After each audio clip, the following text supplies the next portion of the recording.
Sunday night is here with us again, and that means Scorecard is back on your screens. It's been an absolutely interesting weekend of football. On the continental stage, Dreams FC, they are through to the semi-final of the CAF Confederation Cup. Down in the domestic league, Accra Hearts of Oak and their rivals Kumasi Asante Kotoko both struggling in the Ghana Premier League. And then when you go to that heated three-horse Premier League title race, Liverpool Football Club dropped points at Old Trafford to hand the initiative to Arsenal Football Club. So we'll be getting into all of that and more on today's show. The text and WhatsApp lines will be on your screen for those of you who want to share your thoughts and feedback with us. Let's take a quick turn around here. When we come back, I'll introduce my guests, and then we'll get today's shows going. Welcome back to Scorecard here on Citi TV. Edwin Kwakofi and Coach Christopher Nimley are here. Gentlemen, welcome to the show. Thank you, Ben. Nice. We haven't been here in a while. I mean, the trio haven't been here now, so it's good to be here. Let's start off with domestic football. And even before we get to the highlights, Dreams FC are through to the semi-final. Coach, let me start off with you. You've observed them, went to Mali, got a good result, come down here. It was a difficult game, but in the end, they somehow managed to hold on to go through. It was a very difficult game, but I knew that because of Karim Zito and the way he does his things, a coach that is very simple and very pragmatic, and most often than none will insist on his players doing the simple things. Look, football is a very simple sport.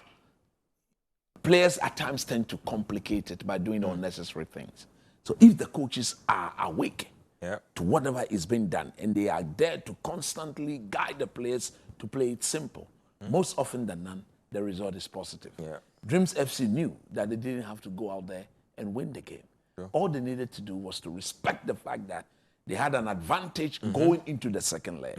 So tactically means that set up in a way that will make sure you don't throw your advantage away. And for me, when the Malians took the lead, I was very, very happy. I wanted to see Dreams FC respond from a very uncomfortable situation, coming back to rescue it. And you could clearly see when they went a goal down, there was absolutely no panic.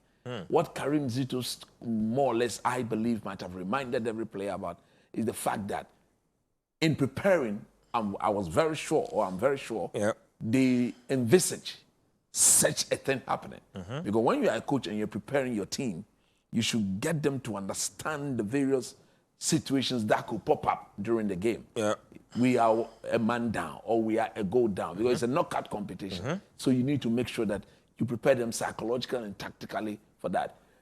The manner in which they took control of the game, I think they became a better side when they went down. There you must believe that maybe reality dawned on them. And the fact that they were playing for Mother Ghana, they were playing for themselves. And as Dreams FC, I believe they've been the surprise package of that competition because this is the very first time of action. And for them to have done what they have done, you want to credit the management, you want to credit Ketu Kreku, because that is his team. He's the bankroller, he's everything about the team. And you want to credit the technical team and, of course, the protagonists themselves, which are the players. So for me, look, they've made us very proud. But like I keep saying, Oliver Twist, we will continue to Now they've made it to the semi-final. We want them to get to the final. Because, look, it is not okay if it is not the ultimate. It is when you get to the especially when we didn't think you would make it this far and you've come all the way here. Look, we want to continue in the excitement. I want to enjoy whatever they are doing. So keep enjoying it. So to Karim Zito and his boys, we say congratulations. The next tie looks very likely to be against Zamalek. That's going to be a very difficult tie. Again, per the fixtures I have seen, I stand to be corrected though. I think Dreams FC goes away from Ghana first. And if they can put up anything close to whatever they did when they went to Mali, then we want to start dreaming about the final. Continue doing what you are doing. Stay focused. No complacency. Any form of motivation should be given. But to the players themselves, the best form of motivation is for them to believe that, look, this is a platform that normally will not come on a silver platter. They've earned the right to be Ghana's representative here. And the platform is so big that they can just not lie low. Keep pushing, keep fighting, keep hoping that you get there and eventually get the ultimate. Let's get the highlights of the game itself. We'll come back and I'll take some thoughts from Edwin, but enjoy the highlights of that game between Dreams FC and Stade Malien in the second leg. So Dreams FC getting that all-important draw to take them to the next level. Edwin, your take on Dreams FC and what you've learned from them throughout this journey, really? Look, Ben, I like the way they set up before and after the goal. I thought that before the goal, even though they weren't overly aggressive offensively, they set up in a way that allowed them to move forward and attack when they had the chance to counter-attack, build up play and go forward. And it helped them. Even after the goal, that's where we saw what they were made of. And when they scored, I was a little worried because throughout the tournament, the only times they've been behind, the first game against Club Africain where they lost 2-0, and the last group game against Younger. Which they lost by late goal, 99th minute. So we've not really seen them come from behind.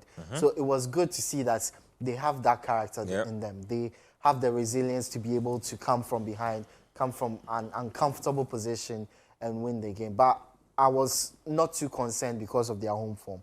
They are very, very good when they play in Ghana. They've shown that throughout the competition. In the group stages, they were really good.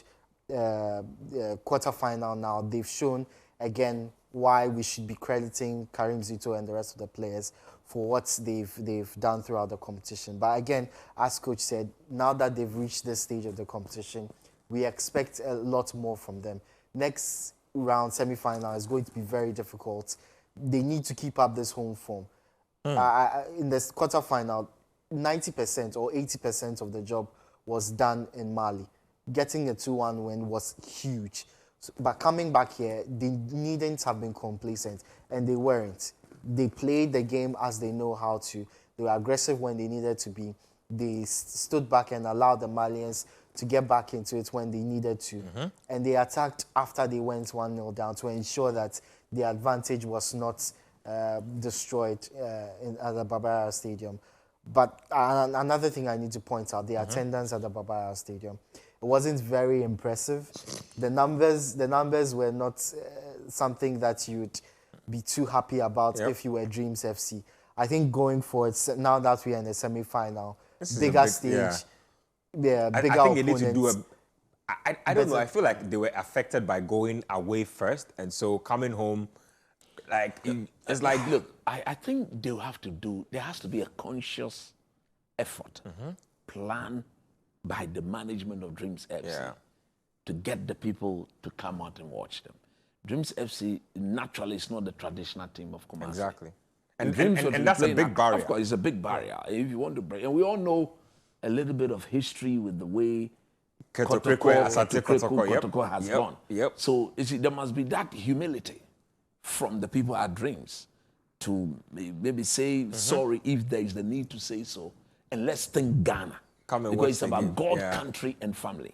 Let's think Ghana, and let's get the people to come out and watch. Because look, they've done so well, and I'll use the opportunity on this big platform to tell the people of Ashanti that if there is any way possible that they can show a bit more of support for Dreams FC in the semi-finals, they should, with all humility, go back there and support. Let me just give you a quick update from the other Zamalek one.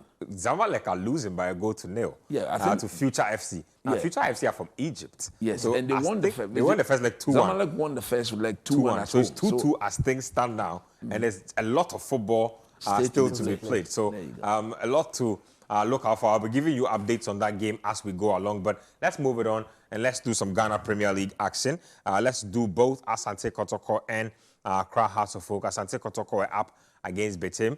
They could not get a win in that one. And then Accra Hearts of Oak were also in action against Bibiani Gold Stars. They lost the game at home. Surprise, surprise. So Ouattara, after starting well, beginning to wobble a little. Let's get the highlights of the two games. We'll come back in studio and discuss. An absolute disaster of a goal to concede on the part of Accra Hearts of Oak. Asante Kotoko are 5 games without a win in the Ghana Premier League. They are really, coach. Yeah, man. They are really struggling. Look, Prosper Nate Ogo the man is all hot. kinds I remember, of pressure. I have sat here on several occasions and I've said that they should allow him to do his job. I've told him to focus on the team and forget about the South issues. But I don't know what has actually gone wrong, because I remember very well getting to the latter part of the first round, they came all the way to, I think, topping of being second in the log. There was only 1 point prior to the commencement of the second round between they and the league leaders. Now, the second round starts, and they just can't seem to And they've been dumped out of the FA Cup as well. FA Cup as well. And if you look at the fact that they've gone 5 games in the second round without recording a win. Look, I was in Kumasi over the weekend, and Goal scoring is a big problem for them. I don't know if you've since if the you've is it Mukwala? Yep. I think he went for international duties, and they missed him. They missed him terribly. That is why it is so imperative that if you are building a team, there has to be competition in every position. There has to be, because you see, you cannot overly rely on one player to keep scoring the goals for you. What happens is either he gets injured, he gets suspended, or in their case, he went to serve his country. At the end of the day, he's gone to serve his country. Who then fits in and get a job done? The Kotoko have shown that without him, they don't know how to put the ball in the back of the net. And another reason why I believe they are struggling of late is the form of Richmond Lamptey. Most people don't want to go there. But the form we saw of him prior to the AFCON, which earned him the right to go into the Black Star squad, has not been the same. Has not been the same. I hear he's been battling some little injuries over here and there. And even over the weekend, he was one of those players who were touted not to be present due to injury. Kotoko were missing 4 key players going to the game at a venue where they haven't won before. And even from the little highlight we saw, truth be told, they should have lost under pressure the whole game. They were under incessant, relentless pressure, and they didn't have any breathing space. So, look, I'm sure they'll be happy to have earned the point. Because based on the performance, I don't think deserve they did anything at all. Danlad, actually, I think they actually. No, I he was think the Danlad man of the saved match. penalty. He was the man of the match. But for him, I think they would have considered about 2 goals. But for him. Then, if you want to talk about Hasselhoff, we just saw the goal. The game just ended some few minutes ago. Yep. You want to, and I'm told that was around the 90-something minutes. Really late, yeah. As a goalkeeper, Major howler. you don't do that to a team that is gone away for some time and has come back to the Accra Sports Stadium. If you have to lose a game as a coach, you don't want to lose a game like this through such a manner. So yes, maybe the goalkeeper intentions was to quickly go on the transition. Maybe he had looked at the time and he So they felt could that catch it was the an opponents out. opportunity to go for it for the last time. But unfortunately, the players or the player from Gold Stars, he was smarter and then he stood in the way. Luckily for them, it fell in the path of one of their players, banged into the back of the net.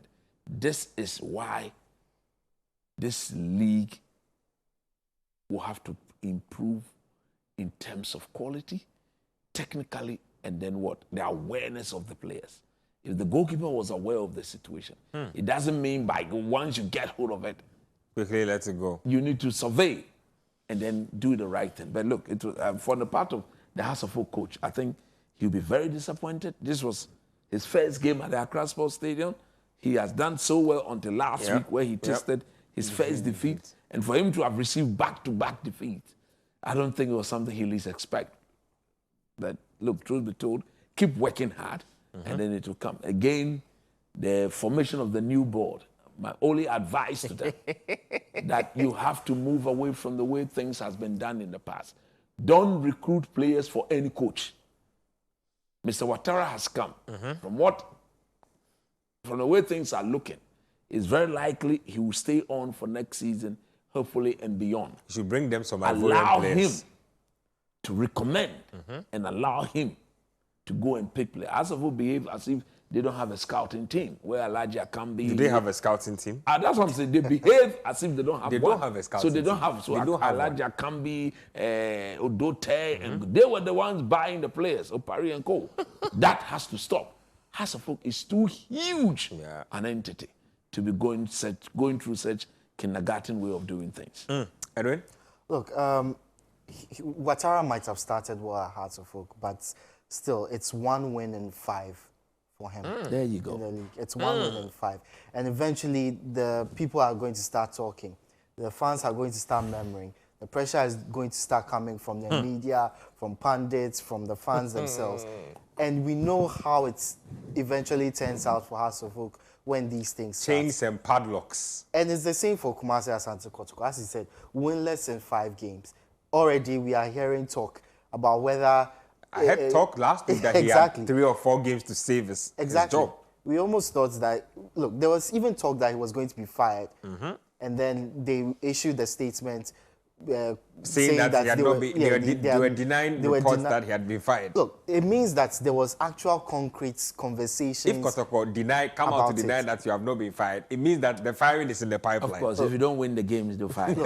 And I get it. As Kotoko fan, you'd want to see your team win. You don't want to see them winless after 5 games. Trailing the likes of Swatraman and Co. Yes, just to add to what you are saying, I don't know what the ambition of Kotoko is, but any attempt to fire Prosper, I think will be very wrong, because the team is going through a transitional phase. He's come and he's brought some young boys. They'll need time to gel. Like I said earlier when I was talking about them, before the end of the first round, they didn't start the league well. They recovered and they were a beauty to watch.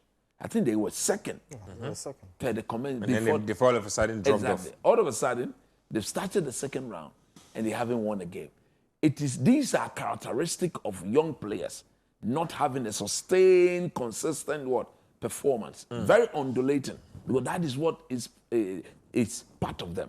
But with time, as they play together, stay under the same tactical direction for a longer period, it begins to gel and it will eventually come good. Anybody thinking of firing Prosper, that person is going to worsen Kotoko's situation. Because Kotoko clearly coming into this season had no intent whatsoever of winning the league.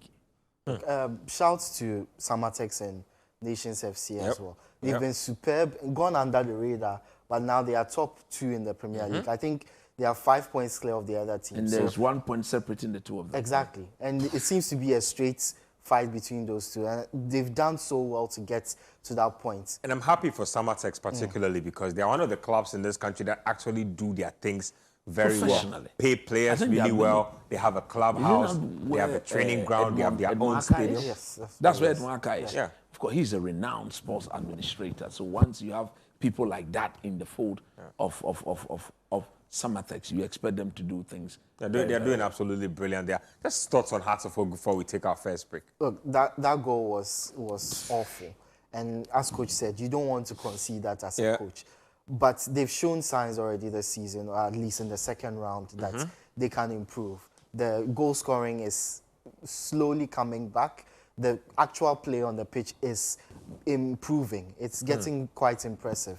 Of course, conceding a goal like this doesn't help, but they need the support from the fans. They need actual good play from the players, and they need the support from the management. Now the new board, we don't want any rash decisions. We don't want any background interference as there was previously. We want the coach to be given the freedom to do the work he can. We want Hearts of Oak to back us at the Champions League and the Confed Cup. Champions League, Confederations Cup, dominating in Africa, and that's what we want to see. And if Ouattara is the one to get them there, then so be it. Well, we'll be taking some of your messages very, very soon. Accra Hearts of Oak under Coach Ouattara. Edwin said 1 win in 5. It was looking really rosy when he came through. Of the first 3 games, he drew 2 and won 1. And then he's lost the next 2. So it's not been too great. Asante Kotoko have their own issues as well. Like I said, Nations FC are looking like they are going to probably end up winning the league. Crazy stuff. Samatex will give them a run for their money. But let's do a quick turnaround here. When we come back, we'll get into some European stuff. We'll also take you to the tactical board and show you exactly what's been going on behind your favorite place this weekend. Absolute masterclass from Kevin De Bruyne over there. That first goal especially. Oof. Edwin, let me take your thoughts. So, title race heating up. You tipped Manchester City to win the title. It looks like they've started it off right. Yeah, they did, but I think Crystal Palace have themselves to blame. Usually in the first 15, 20 minutes of games, Manchester City are their most intense, pressing-wise and attacking-wise. But that's when they are also at their most vulnerable. And Crystal Palace took advantage of them losing possession in very dangerous areas. And that's where the first goal came from. John Stones lost the ball. They went through to Mateta, and he scored. They had several of those opportunities. They got 2 more. I think they hit the or, poster. Yeah, 2 or 3 more. Jordan Ayew missed one. There was one where the final pass didn't go to the right player. There were so many of those opportunities to actually score a couple more and put Man City under really big pressure. But this is where you expect your big players to step up. And Kevin De Bruyne, there's no bigger player than Kevin De Bruyne in this Manchester City team. Wonderful goal for the first, and he was involved constantly in everything Manchester City did. Yeah. But shout out to Grealish too. He came up with a very good performance. Yeah. Recently, people had been talking about whether he was still motivated to stay in this Man City team, whether he was even good enough to be in this squad with the performances Phil Foden and Bernardo Silva had been putting out. So he needed to, correct some of those impressions, and he did it. Brilliant skill from him. He got the goals, and Man City are just showing that they are still in the title race. They might not be playing their best football, they might not be in their best form, but when it comes down to it, when it comes down to the critical moments of the season, they are still a Pep Guardiola side, and a Pep Guardiola side likes to win. They love to win, love to play good football, and that's exactly what we saw against Crystal Palace. Well, it's 7 games for each and every one of the title contenders. So Arsenal, Liverpool, Manchester City all have 7 matches left to play. Some have more home matches than others, but that's the beauty of it as things stand now. Let's go to the Amex and let's get the highlights of Brighton and Hove Albion versus Arsenal. It was supposed to be a banana peel type of game for Arsenal. It was really light work for them in the end. Check out the highlights. So Arsenal Football Club making it look easy against Brighton. Coach, which of the goals or sequences are you taking us through? Yeah, I think personally I'm just going to look at the first 2. I've picked the first one because it involved a Ghanaian. Okay. And I want to use the opportunity to remind everybody that Tariq Lamptey is a very good player. In fact, he's a player who deserves to play for Mother Ghana. But we need to use this as one of the way in deciding where he should play. I think he's an excellent wing-back, not a full-back.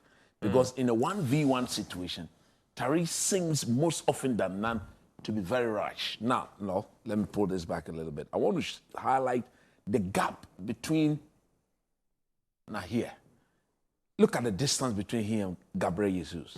He's coming. That's a huge gap in my view for a wing-back or for a full-back to leave on a 1v1 situation. So the moment he got closer, let's watch what happened. When it comes on the replay, then I'll go back and highlight what I wanted to talk about.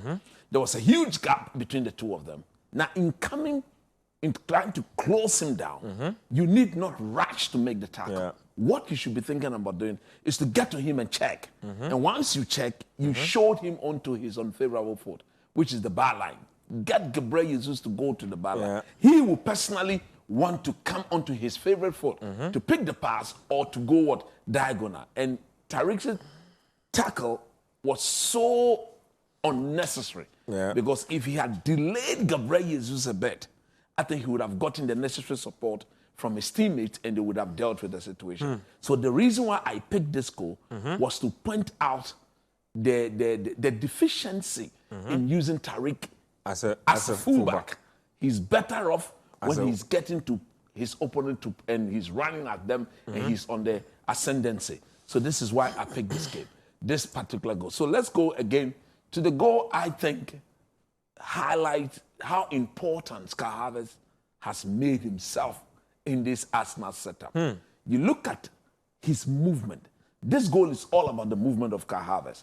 And if you're a young striker and you're watching, watch the movement of Kai Havertz in scoring the goal. Watch him. He teased the 2 center or the 3 center back, and then he went through the middle. Watch him here again. Let it go a bit. So Arsenal intercept the ball. There, the pass goes, and then he realized that he was the only forward player. Let me pause it here. Watch. At this stage, he pretended as if he was. Okay, good. He pretended as if he was going to go here. But he had every intention of going through the middle of these guys there. And that was the most important part of the goal. You see, if you are Give them the eyes, give them the Give head. them the eyes. I'm going to do this. Then you check. Then because the moment you move, naturally they will follow. Yep. Once they follow, and you are the one in charge of your movement, you can peg and get them to get sweet, and then you go through the middle and then back. So his movement made it so easy for the tapping. And if I roll this back again, you will see exactly what I'm talking about. And all of them were called ball watching. And in my view, just a quick interjection here. Now, is this?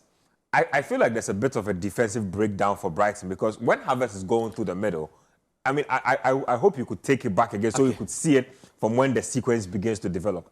I feel like there are close to 5 players in the mix and 3 around the box. Exactly. You see, when you outnumber the striker and nobody takes responsibility, this is what happened. They had the numbers. So they felt that... Is it a communication thing? Yes. I think it is a communication thing from the 2 centre-back and the goalkeeper. And the goalkeeper in particular. Because the goalkeeper here can see the movement of Havertz. So if he had spoken to him, this and this, as for this guy here, he was a little bit passive. So who is supposed to be marking Havertz in this sequence? At this stage, all of them had their eyes on the ball. And the communication should have come from the goalkeeper to this particular centre-back here, this one. Because he now sees it better. But the 5 of them, let me say the 3 of them, because Havertz looks very closer to the 3 of them. The 3 of them all kept their eyes on the ball because they knew that this guy here was struggling. And because he has become very passive on the movement of the ball and Jorginho, they were interested in blocking the cross. But hey, there was no way Jorginho was going to score for that. There was no way he was going to put the ball back. He was definitely going to pick up a man. And on the face of what we are watching, the closest Arsenal player was Kai Havertz. That is why I'm highlighting on the movement of Kai Havertz. He didn't make his run that predictable. He went and then he took all of them and then he blocked. Because they had 2 things to do. Focus on the cross, block the cross, and focus on Havertz. Havertz's only responsibility here had to make sure he created the room for Jorginho to pick the pass for him to tap it. And for me, that is absolutely brilliant. And if you're a young striker and you're watching, off-the-ball movement, it's something that you learn. If you want to know or improve on your off-the-ball movement as a striker, go look for the clips of Edison Cavani. Go look for the clip of Chicharito Hernandez. These 2 guys, in my view, and then to some extent, Filippo Inzaghi. These 3, in my view, are the best in-the-box movement strikers I have seen throughout my days as a football player. Kai Havertz, brilliant. And you can tell from that movement coach is talking about, even if, I mean, they had gotten to him, probably would have been a penalty. They would have had to foul him to be able to prevent him from scoring. So brilliant from Havertz there. Let's get to the highlights of the game of the weekend between Manchester United and Liverpool. It was at Old Trafford and ended in a draw. I'm sure it was a good game for the neutrals. If you were a Liverpool fan, you were probably kicking the wall or tearing your hair out. For Man United, I'm sure they are glad to just take points off Liverpool and slow their quest to a title. Coach, what are we getting into? At the end of the day, Arsenal do believe that they are the winners for the week. Well, this is exactly what they were hoping for. It's everybody, Arsenal knew that Liverpool going to United, anything was possible. Was already a slippery game. Always a slippery game, so they needed to. They say, I'm not going to waste too much time on the first goal. I think it's another indication of Man United not being able to defend properly. So I start with the second goal. Now, let it go again, and then I'll bring it back. So, okay, let it go, and I'll bring it. I'll point out what Kwanzaa here didn't do well. So let it start, and then pause. Now, if you look at here, there was absolutely no danger whatsoever. Kwanzaa comfortably in position. I mean, he's in position of the ball, very comfortable. There's a gap. The closest Man United player was what? Rasmus Haaland. Look at all the United setup. As to why he checked back, only he can tell. I don't understand. I think he could have advanced this ball forward and then decided to go right to the right back that I'm so much in love with, Bradley. But look at him. If you roll this, and then go forward, he checked back, check. He knew Van Dijk was behind him. He had seen Bruno somewhere here. But the moment he checked back, Bruno knew that the next pass would go to Van Dijk. So Bruno was attempting to what? Close Van Dijk down. Unfortunately for Kwanzaa, and fortunately for Bruno, the execution of the pass to Van Dijk didn't work out. And look, and again, I like to take such opportunity to highlight. I've already said, in the game of football, the center circle you see here, that is where the goalposts find themselves. From this line. The edges of the center circle. From here. Let's say from here to here. Yep. That is the goalpost. That is the goal. So Bruno then knew that the moment the pass got to him, he had seen the He's goal. within the frame of the goal. The goalkeeper, Liverpool goalkeeper, was completely out of possession. All you need to do that, if I can hit this straight, that's a goal. it ends up in the back of the net. And the technique was absolutely audacious because he didn't have time on it. It was the first time hit, and he needed to execute it perfectly. And there you go. Bang. It's almost like a pass. You understand? So that is the goal. He knew that is where the goalpost set. So again, two things to be learned here. Kwanzaa should have gone forward and picked a forward pass. Bruno Fernandes, when the pass came into the act, he knew that was the goalpost and then he went for it. So these are the tactical know-how. Now, if you come, I think, have I selected the next one correctly? Okay, yeah, good. Let me pause it here. Let me bring it back here. You see, at times it is good to play a hard line, but watch the Liverpool players. How many of them were passive per that Casemiro overkick? Yeah. Look at them. Oh, how many of them were passive? If you count them here, how many of them were passive? 1, 2, 3, 4, 5, 6. Look at the gap that Kobe Mainoo had to exploit. Look at the gap of Kobe Mainoo. So now Kobe, he knew when the ball got to him, when the ball got to Kobe Mainoo, I want to pause this. Look at the man here. Nobody gives him the chance of putting this ball in the back. This is not a chance. This is absolutely not a chance. But again, to all the young players there, if you look at him technically, he didn't tend to watch where the goalpost was. These players are taught to be aware. This is an old man goal. This is an old man goal. He reminded me of...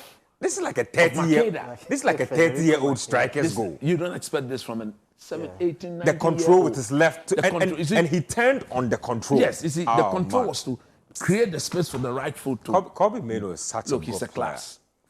He reminds me of Clarence Seedorf. These are the sort of things you see the young Clarence Seedorf do with these. And he didn't look surprised to have scored. No, it's a normal thing. Because you see, there are times where drills are performed at the training ground to boost the quality of such players technically. And for me, again, the key to this goal is the arc. Once he turned and he saw the instinctive. arc, instinctively he knows where the goalpost is. So once he needed to do was to just make sure that he's on target. And there you go. No goalkeeper is saving that. No goalkeeper is saving. And the sequence goes again. Liverpool was very badly positioned. Started the sequence, then he passed started the ball, and then went to receive it. Garnacho to Wan-Bissaka, left control, right turn into the back of the net. Looks excellent better every from the time young you man. watch it. Super goal from the young man. Then we go to the last goal of the game, which of course was the penalty. Look, I'm always a fan of Wan-Bissaka when it comes to him being on 1v1 situation. If you look at him here, this is the pass, pause it here. Look at Elliott. Look at the number of Man United players in that box. Elliott is going nowhere. So if Wan-Bissaka gets closer and closer, he hands him over to Harry Maguire. Behind Maguire, there's what's the name of the young man? Cambuela. There's Cambuela and then there's Dalot. And look at the position here of Amrabat. I think Amrabat was well positioned to make sure that threats. If the ball comes here, he cannot come. If it is going there, he can attempt to block it. Now, Wan-Bissaka, why do you go down? Why do you go down? Absolutely no danger whatsoever. He just gave the game away. And you could tell he hit the ground a couple of times after the tackle. You could tell he was disappointed in himself. Very, very disappointed. We all know him to be the best when it comes to sliding. It's almost like he knew he had sold his team. Yes, exactly. And you see, the only thing that could have bailed him out here was to him being sure that he needed to touch the ball. Again, tactically, technically, centre backs, defenders, don't go down. Stay on your feet. If you have to, look, you can afford to go down anywhere, but not in the box.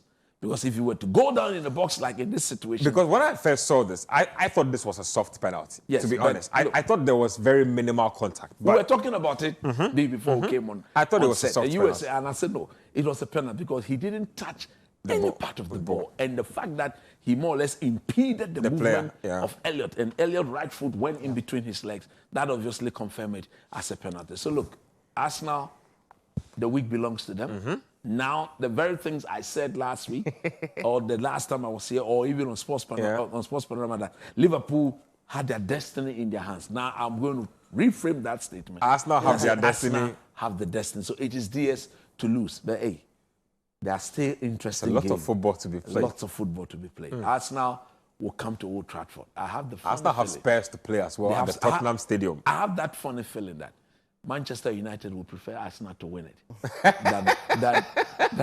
than for Liverpool to win it and equal 2020 Premier League, or for Man City to win it and make it four in a row. They will prefer Arsenal to win it. Edwin, let me take your thoughts on this game. Look, I watched it from the beginning, and initially I was impressed with how United started. Very high, very pushing Liverpool as high as possible.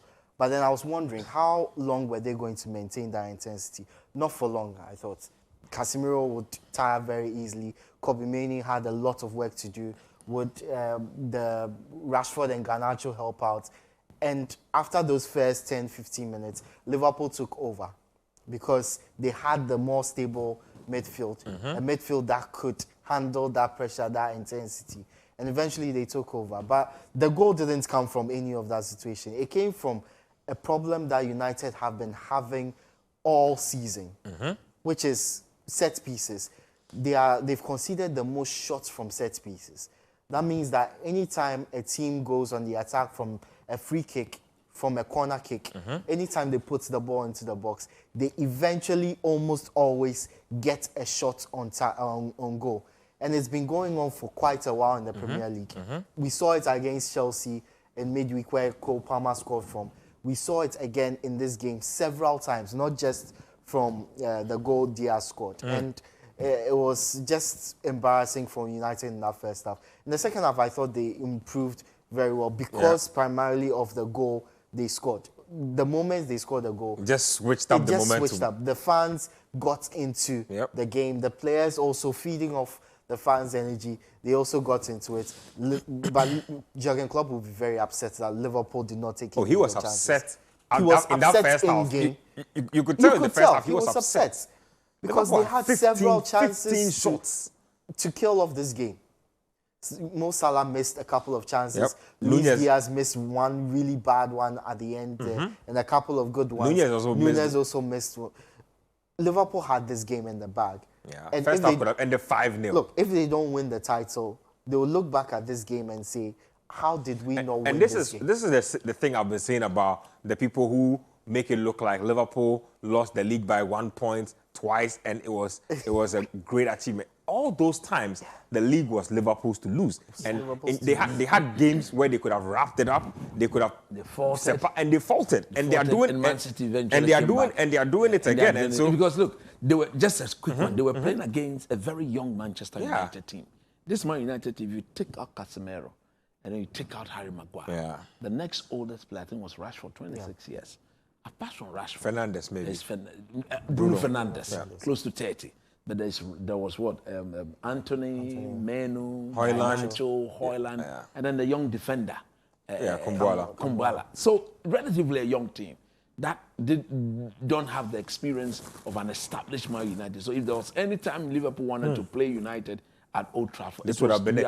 And let's put it on record that Liverpool have not beaten United this season. Yeah, Two legs. They've drawn in the draw. They've drawn and then they beat them in the FA Cup. So Liverpool, for all the good form, I'm sure they've realized or they've been given a rude awakening. They figured out that you don't win these type of games on form. It's a derby and it's pure emotion, it's temperament, and it's who can execute on the day. Let's take another break here. When we come back, we have more Premier League highlights for you, and then we'll get into some other stuff because Bayern Leverkusen are wrapping things up in the Bundesliga. Welcome back to Scorecard here on Citi TV. We're experiencing some technical challenges with our WhatsApp line. So if you can get to me, probably get to me on X or Twitter at Kojo Nketia or The Fundamentals and use the hashtag Scorecard.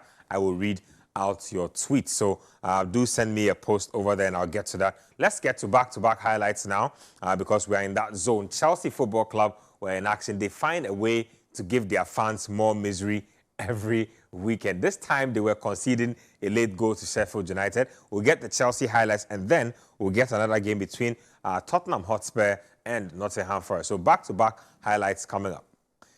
Absolute heartbreaker if you're a Chelsea fan to go down like that, especially against Sheffield United when Arsenal had done Chelsea a favor by helping them leave the 10, 11, 12 zone. Ah, man.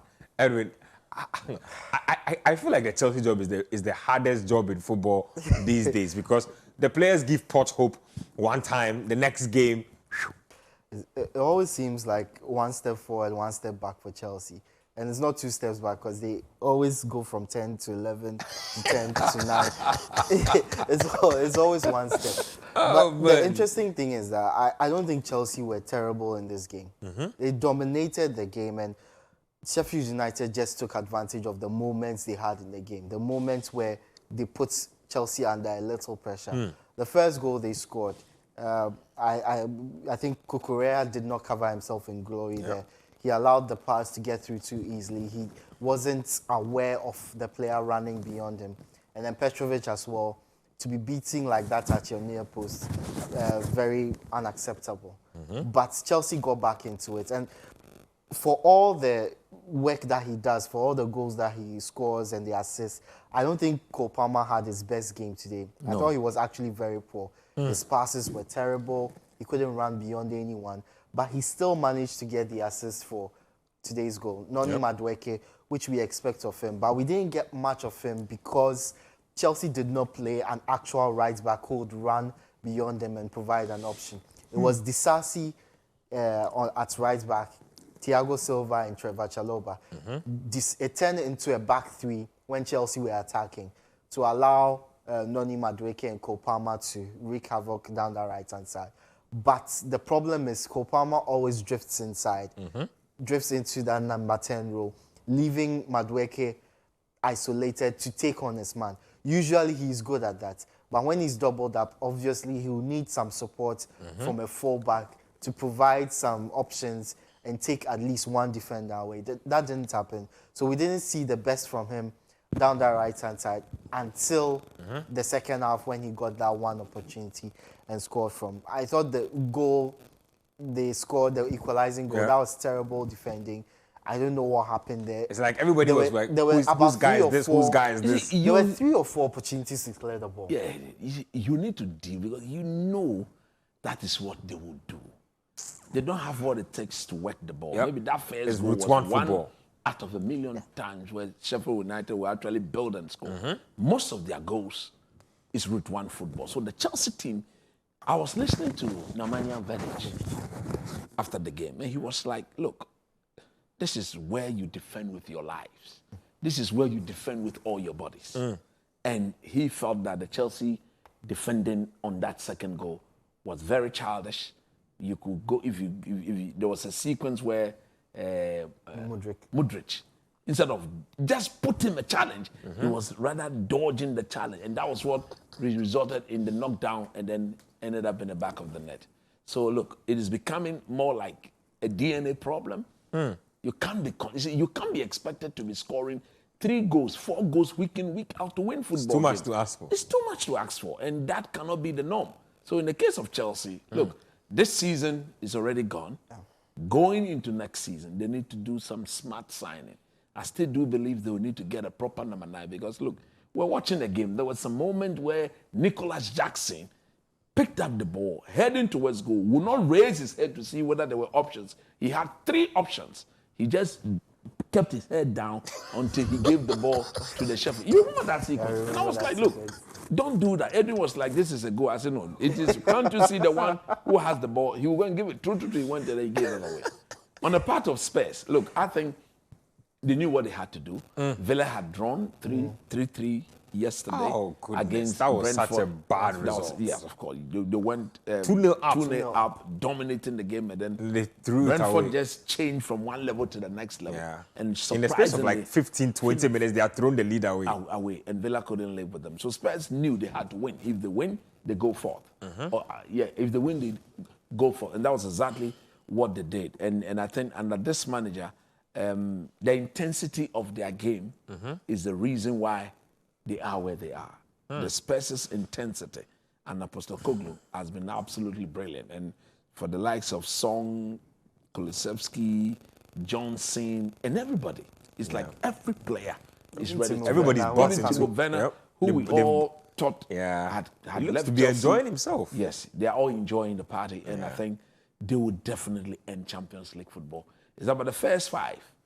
So let's see how they go. Villa have got some difficult games. They've got they were walloped by Man City. Yep. They've got Arsenal to play. They've got Liverpool to play, and these are games that could That's cause not problems pretty at all. forward. Just snap thoughts on Spurs before we move it on. Are they making the top 4? Yeah, I think they are making the top 4. They have just enough quality to keep Villa and Manchester United at bay if United want to join that party. I need them to do something. I'll talk about that. The only thing that might hold them back is the injuries. They lost Richarlison before this game, and it's every single player seems to be going out at a point in time. They need to be able to hold it together. Yeah, hold it together for the last few games and see what they can do. Well, let's move it on. Let's move out of England and let's get to Italy. Quickly, we'll do back-to-back highlights again. AC Milan were up against Lecce. It was an easy game for them. And then you also have Napoli up against Monza. Victor Osimhen was on the score sheet. So back-to-back highlights. If you're a football fan in Italy, this is the game you wanted to be in the ground for. Absolutely breathtaking goals over there. I mean, look, the Serie A title is gone. Inter Milan are clear. They are basically doing their own thing at the top of the table, over 10 points clear of the next team. So it's just a matter of when they'll wrap it up and not if. So Inter Milan doing their own thing. Let me just take coach's thoughts on Osimhen and his situation at Napoli and their general context. So they are on their 3rd coach this season. Osimhen does not look a really happy guy. Lost an AFCON final. What is the future hold for him? I think the time has come for him to leave. He has to leave. To teams like Chelsea, to Manchester United. United still want to see him after Haaland? Of course. Haaland, don't listen. Haaland is just 20. How old is he? 21. 21 years. He's not a finished product. He still needs to learn off an established marksman. And for me, if you are Jim Ratcliffe and you want to show cash, that's why some of us were hoping that Atani would take this thing. You just go and put the cash down and take the player away. The Chelsea, again, if they really want Harry to Kane might come back to England from how things are going. No, he's an old Wade. I mean, 34, 33, you have to move on from him. Old Wade banging in the goals? He should have stayed. He's gone. Bayern will want back their £100 million. They're not serious. Nobody's going to give. goals. He's still scoring. So, but no, nobody's going to give them £100 million for Harry Kane. So that £100 million, I think, you spend on Victor Osimhen, he guarantees you close to 9 effective years. So Chelsea, this is the man you need. Manchester United, this is the man you need. Chelsea, is that the man you need? Yeah, I think he will be a very good buy for Chelsea. You are guaranteed goals. You are guaranteed effort. All the chances Jackson has been missing. You are guaranteed effort, not just the goals. He's a player who puts his everything into games, and he will definitely help. If they had got him in January, Chelsea will probably be further up the table by now. True. Yeah, so he's definitely a player that a lot of clubs will be looking for. I even think Real Madrid would have been looking at him if Mbappe were not going to their club. He's a player that Barcelona would be looking at if they could afford him. So there are a lot of clubs that would want him, but it takes some money to get him. And he will cost. Chelsea are in the best position to I get think him. not less than maybe even United. 110. 100, between 100 and 120 million. Yeah. He goes. And I'm sure his wages will be heavy as well. Of course. Because he's a star striker now as things stand. Let's move it on to Germany. It's been sad in Germany, really. I think that Bayern are basically winding down and waiting for the season to end. They want the season to end at this point. They were up against Heidenheim this weekend. They were up in this game, and within 60 seconds, they threw away the lead and somehow managed to lose the game. Enjoy the highlights of this one. I can't believe it still. It happened on Saturday. I still can't believe it. It is what it is. Because at the end You're of a the good day, friend. You're a good friend to Tualuti. no, but see, he knows he will not be there. Coach, what's going on with Tuchel? I don't know. Look, maybe you need to sit him down and find out from him what the problems are at Bayern Munich, because this Bayern Munich by far player for player best in the Bundesliga. Yeah. I think with the arrival of Harry Kane, this league should have been wrapped up and proper focus given onto the Champions League. Rather, it's been the opposite. They've lost the league title to Leverkusen, and the only thing they can logically play for is to The Champions League. and I think it's Tuesday. Arsenal. They are playing Arsenal on Tuesday at the Emirates. And I think it is going to be a very, very difficult game. Arsenal should not look at the Bayern Munich Bundesliga form and think Bayern are this is wounded. home and dry. We know the quality they have in their team. And if they decide to show up at the Emirates, we may be in for a serious I feel they will put their all into the Champions because everything else is That's the only thing gone. they have to play for. And I don't know what the players are thinking. Some of the body language, some of the recovery, and the intensity with which the players are but playing. that's what happens is when- an indication that they don't want the manager. That's what happens when you don't want the manager, but you don't sack the manager. No, but that is absolutely unnecessary because you are not playing for the manager. It is the badge you are playing Fair, for. The fair. supporters will Fair. pay money, good money, To come and watch you. Yep. And it is their money. It is their club you are paying for, and they are paying your salary. So yes, you may not want the manager. Like in the case of Thomas Tuchel, everybody, the whole world has been told that he will be leaving at the end of the season. So until he goes, you play for the badge. Yeah. You don't just go out there and be very lackluster in your approaches on the pitch. So we want, personally, I want to see them show their true character in the Champions League against Arsenal. Arsenal are a very good team. If they were to qualify to the next stage of the tournament, they should look at themselves and look, having beaten Bayern Munich, we can beat any other team because we know what Bayern are capable of. If they show up, look, we'll be in for a super Very Champions bad League start for title. Tuchel. They've lost more than 5 games in the Bundesliga for the first time since 2011, 2012. Yes. More than 5 That's games how lost. serious it is. My thoughts is that he lost the dressing room right from the start. And I think Bayern, they are responsible for that. The management. You mean the hierarchy, yeah? The hierarchy, Yeah. they are responsible for that. I think they had a good thing going with Nagelsmann. Nagelsmann. Players who were established in their team, they found themselves on the bench because a new manager had come in, wanted his own style. And once you start doing that, Politics will kick in. Yeah, politics. And but a lot Bayern of is one of the grumbling most in the background. political No, but dressing Very, rooms very, in Europe. very. I am completely against keeping a certain group of players beyond 10 years. I If you think. walk into that Bayern Munich dressing room, Oh, they know the there are politicians. players who've been there for more than 10 years. Yeah. They need to go. They should have gotten rid of them. The I was obvious listening- name is look, Thomas I Muller. was- He needs to go. I was listening to Wayne Rooney. He's even saying that to fix Manchester United problem, some of the players will have to leave because these players have played under several managers. And nothing they've has never changed. been questioned. And when you listen to Wayne Rooney talk and you look at that statement, you can clearly look at the United team And you know who see he's talking Mr. about. Maguire and could come and get out. And so that way we'll do something. Well, quick update. The game between Future FC and Zamalek has come to an end. Zamalek equalized in the 68th minute, so it ended 1-1. So Dreams FC have set up a meeting with Zamalek of you go. Egypt. There you go. Huge game. It's a huge game. Huge, But it is, you see, that is what you get Yeah. if you want to mingle with the Yeah. big boys. True. They have decided You have earned your they want to tickets. flex their muscles. with So the you big need to boys. go So play and this show game. it. That's Let's right. get to the final highlights for the day. Bayer Leverkusen, they were in action against Union Berlin. And as things stand now, Leverkusen could win the league by next weekend. So Bayer Leverkusen have not won a major trophy for how long, only God knows. 31 years, I believe. They're in the Dutch Pokal final. They'll be playing Kaiserslautern, and it will be their first final, if they win it, or their first trophy in 31 years. They've never won the Bundesliga before, so this will be huge and historic for Xabi Alonso. Let's check out the highlights of the game they played this weekend. We'll come back in studio and discuss. In the end, a goal was good enough to hand Leverkusen all 3 points. They are still unbeaten in the Bundesliga. They have a date with West Ham United in the Europa League, and they are through, like I said, to the Dutch Pokal final. Everything is aligning perfectly for them? Look, he's the man of the moment. He is. I'm referring to Xabi Alonso. Xabi Alonso. And if you look at his team play, you clearly see that this is a player.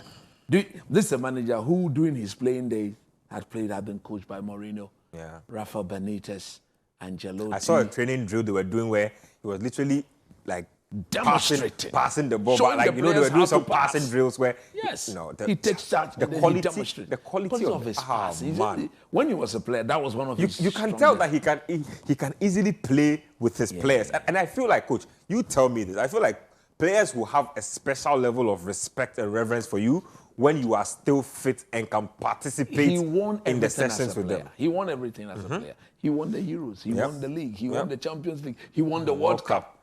So who are you not to respect him? Who are you not to listen to? Especially when whatever he wants you to do, he gets in there and he can show. This is what I want to. I'm showing you. So look and do it. If you don't look, then you don't have any business being with this team. I think, look, they've been wonderful. They've been super. Just let me say this before I go.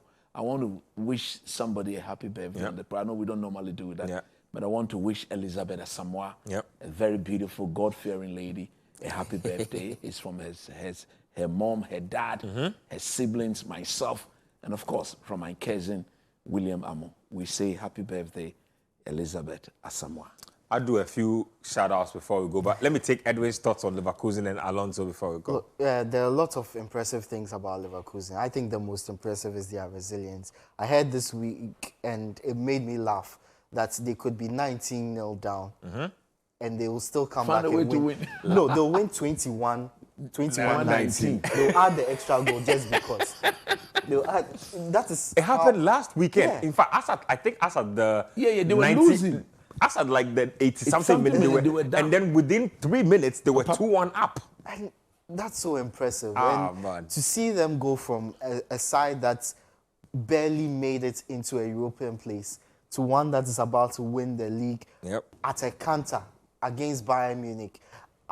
They have broken the monopoly. I'm lost for words. And Alonso has done a fantastic job. Now I want to see him next season in the Champions League, how much better they are going to get playing at the biggest stage, whether they are going to make another fight of it in the Bundesliga, and how many trophies they can win, what they can better about. I want them themselves. to win the treble. Look, because eventually another club is going to come for Alonso. That would be huge for his and he's not going to say no this I'm time. Suspecting he wants to go to Real Madrid. He will go and replace Carlo Ancelotti. Now, guess what, guys? Leverkusen have 76 points. Bayern have 60 points. It's a disgrace. They are 16 points on top of the Bundesliga. By Bayern Munich high standard. That's an embarrassment. That's crazy. They've been embarrassed. Thank you very much, Coach. Thank you very much, Edwin. Thank you very much to everybody who tuned in to watch Scorecard today. Thank you, guys. Somebody sent me a message on Twitter. Let me just read that before we go. We couldn't access text messages today because, like I said, we had some technical challenges. So let me just read this before I go. This one here is coming from Bright Agbali. He says that Bright is a very funny guy. He's trying to stay true. He says, did I hear Coach say Arsenal will come, not go to Old Trafford? Are you know what he's trying to say? You know what he's trying to say there? These people are listening to you extra. He said by saying they will come to Old Trafford, he's trying to imply that you are still a member of United. So are they not going to come to Old Trafford? They will come to Old Trafford. So forget about this. Thank you very much, Coach. Thank you, Edwin. Thank you for doing the view with us. Big shout outs to two gentlemen, Mr. Chris Diaba and also Roland Lai of Stanchart, the headquarters. Great gentlemen out there. Keep doing your thing. Same time next week, Scorecard will be back on your screens.